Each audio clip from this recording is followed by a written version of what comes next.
पाकिस्तान ने आईसीसी के सामने 3 शर्तें रख दी हैं। देखिए, पाकिस्तान में मीटिंग हुई, आईसीसी के अधिकारी पाकिस्तान पहुंचे। 15 फरवरी को इंडिया और पाकिस्तान के बीच जो मुकाबला होना है उसको लेकर पीसीबी के इन्विटेशन पर आईसीसी के अधिकारी पाकिस्तान पहुंचे थे। लाहौर के गद्दाफी स्टेडियम में मीटिंग की गई। आईसीसी ने मुद्दे को सुलझाने की कोशिश की। उसके बाद पाकिस्तान की तरफ से 3 शर्तें रख दी गई कि ठीक है साहब, हमारी 3 शर्तें मान ली जाए तो हम खेलेंगे। यानी पाकिस्तान यूटर्न तो लेगा, इस बात को तो हम बार बार कह रहे हैं कि पाकिस्तान जरूर खेलेगा 15 तारीख को जो मुकाबला है, लेकिन उसके पहले अभी 3 नई शर्तें पाकिस्तान की तरफ से सामने आ गई हैं। पहली शर्त रखी गई है कि पाकिस्तान का रेवेन्यू शेयर बढ़ाया जाए। यानी वो कह रहे हैं जो बाकी बोर्ड्स को आईसीसी पैसा देता है, पाकिस्तान को जो पैसा है वो थोड़ा बढ़ाया जाए। इतने पैसों में हमारा काम नहीं चल पा रहा है।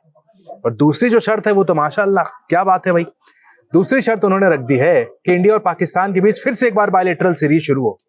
बात करेंगे इस पर, लेकिन पहले तीसरी शर्त भी सुन लीजिए। तीसरी शर्त यह है कि भाई हमसे हाथ मिला लो। यानी उसमें यह कहा गया है कि हमसे हैंडशेक होना चाहिए। हैंडशेक को आपको कंपलसरी कर देना चाहिए कि हैंडशेक के बिना मैच नहीं होगा, खिलाड़ियों को ही करना पड़ेगा। हालांकि आईसीसी इस पे पहले ही कह चुका है कि भाई देखिए ये हमारे कंट्रोल में नहीं है। अगर कोई कंट्री, कोई बोर्ड हाथ नहीं मिलाना चाहता है, कोई इंडिविजुअल खिलाड़ी हाथ नहीं मिलाना चाहता है, आईसीसी उसमें क्या करे। लेकिन ये जो 3 शर्तें पाकिस्तान की तरफ से रखी गई हैं, इनको डिटेल में भी आपको समझाते हैं। पहली जो शर्त उनकी तरफ से है कि भाई रेवेन्यू शेयर बढ़ाया जाए। दुनिया भर के जो देशों को आईसीसी पैसा देता है, पाकिस्तान की मांग है कि उस शेयर को और बढ़ाया जाए। वर्ल्ड बॉडी उन्हें और ज्यादा पैसा दे। इतने पैसों में पाकिस्तान क्रिकेट नहीं चल पाएगा। और दूसरी जो शर्त रख दी है कि भाई बायलैटरल सीरीज होनी चाहिए, जो कि बिल्कुल एक तरीके से देखा जाए तो आज की तारीख में नामुमकिन नजर आती है कि इंडिया और पाकिस्तान के बीच bilateral series near to impossible है। आज की तारीख में देखें तो बिल्कुल ये संभव नजर नहीं आता है। 2012 में आखिरी बार पाकिस्तान की टीम ने भारत का दौरा किया था। उसके बाद से हम 2026 में आ चुके हैं, लेकिन एक भी बायलैटरल सीरीज दोनों देशों के बीच नहीं खेली गई है। ऐसे में पाकिस्तान की तरफ से ये मांग कर देना कि भाई देखिए हम तो बायलैटरल सीरीज चाहते हैं, ये मांग कहीं ना कहीं वाजिब नजर नहीं आती, क्योंकि पाकिस्तान भी जानता है कि मांग पूरी नहीं होगी। और तीसरी मांग जो है, मुद्दा फिर से एक बार एशिया कप का उठाया गया मोहसिन नकवी के द्वारा कि भाई हैंडशेक नहीं किया गया। अगर 15 को मैच होगा तो भारत के खिलाड़ी को हैंडशेक करना पड़ेगा, जिसपे आईसीसी ने पहले खारिज कर दी उनकी इस मांग को कि भाई हैंडशेक के लिए हम कैसे किसी को मजबूर कर सकते हैं कि आपको हाथ मिलाना ही मिलाना है। हम मैच खिलाने की बात करते हैं कि आपको मैच खेलना पड़ेगा, ये मुकाबला आपको खेलना है, इसके लिए हम यहां पर आए हैं। लेकिन हैंडशेक वाली जो बात रखी गई है, ये कहीं ना कहीं पहले ही वहां पर उनकी इस बात को इंकार कर दिया गया है। साथ ही साथ आपको बताएं कि जो मीटिंग हुई है इसमें श्रीलंका का भी रोल था, क्योंकि श्रीलंका क्रिकेट बोर्ड ने कहा कि देखिए उनके यहाँ टूरिज्म को बढ़ावा मिलता है जब क्रिकेट मैचेस होते हैं।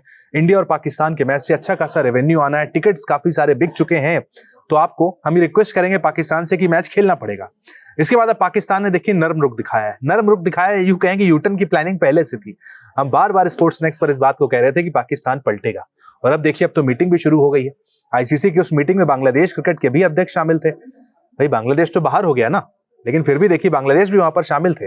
पाकिस्तान के वहां पर बैठकर मीटिंग हुई लाहौर के गद्दाफी स्टेडियम में, और पाकिस्तान वहां पर 3 शर्तें रख के बैठा हुआ है कि ये 3 शर्तें हमारी मानी जाए। अब विचार आईसीसी को करना है। जैसा हमने बताया कि दूसरी वाली जो शर्त है देखिए वो तो पॉसिबल नहीं है, उसके लिए आपको परमिशन चाहिए भारत सरकार की। कई दफा बीसीसीआई की तरफ से बयान पहले भी आए हैं कि देखिए साहब, अगर भारत सरकार अलाउ करेगी तभी तो हम खेलने जाते हैं। और बायलैटरल तो पूरी तरीके से सरकार का फैसला होता है कि भाई पाकिस्तान क्या इंडिया आएगा, या इंडिया पाकिस्तान जाएगा, या किसी न्यूट्रल वेन्यू पर बायलैटरल सीरीज खेली जाएगी। लेकिन जिस तरह के इस समय हालात हैं दोनों कंट्रियों के बीच, दोनों मुल्कों के बीच, ऑपरेशन सिंदूर के बाद से खासकर, उसके बाद से देखिए बायलैटरल सीरीज तो संभव नजर नहीं आती। पाकिस्तान इस बात को अच्छे से जानता है कि सिर्फ एक bilateral series Pakistan cricket board को कितने करोड़ों खरबों का फायदा करा सकती है। दुनिया के हर देश चाहते हैं कि वो इंडिया से सीरीज खेलें। आज की तारीख में टीम इंडिया और बीसीसीआई इतना पावरफुल है कि अपने साथ तो बहुत सारे स्पॉन्सर एड्स लेकर जाता है। तो अगर एक इंडिया पाकिस्तान की सीरीज हो गई तो पाकिस्तान क्रिकेट बोर्ड मालामाल हो जाएगा। पाकिस्तान इस बात को जानता है, इसीलिए वो यहाँ पर आईसीसी के सामने गिड़गिड़ा रहा है कि एक सीरीज रख दो हमारी भारत के साथ बायलैटरल। लेकिन देखिए साहब, जैसा हमने कहा ये सरकार का फैसला है। पाकिस्तान इस शर्त को कितनी भी तरीके से पॉलिश करके रखता रहे, लेकिन सरकार अगर अलाउ नहीं करेगी तो इंडिया और पाकिस्तान के बीच बायलैटरल सीरीज नहीं होगी। और जहां तक रही 15 वाले मुकाबले की बात, जिस दिन से पाकिस्तान ने बॉयकॉट किया है उस दिन से हम इस प्लेटफॉर्म से लगातार कह रहे हैं कि पाकिस्तान की टीम पलटेगी। और ये जो मीटिंग हुई है यहाँ पर, ये यूटर्न का एक हिस्सा है जो पाकिस्तान यूटर्न लेने वाला है। 2 से 3 दिन के अंदर वो बयान भी सामने आ जाएगा कि क्रिकेट की खेल भावना को ध्यान में रखते हुए, श्रीलंका क्रिकेट बोर्ड को नुकसान ना हो उसको ध्यान में रखते हुए हमने ये फैसला लिया है। मोहसिन नकवी कहेंगे कि भाई हमने प्रधानमंत्री से बात कर ली, मीटिंग कर ली, और फिर उसके बाद हमने कहा कि चलिए साहब खेल लेते हैं। इसको कहते हैं यूटर्न, जो पाकिस्तान की टीम लेने वाली है।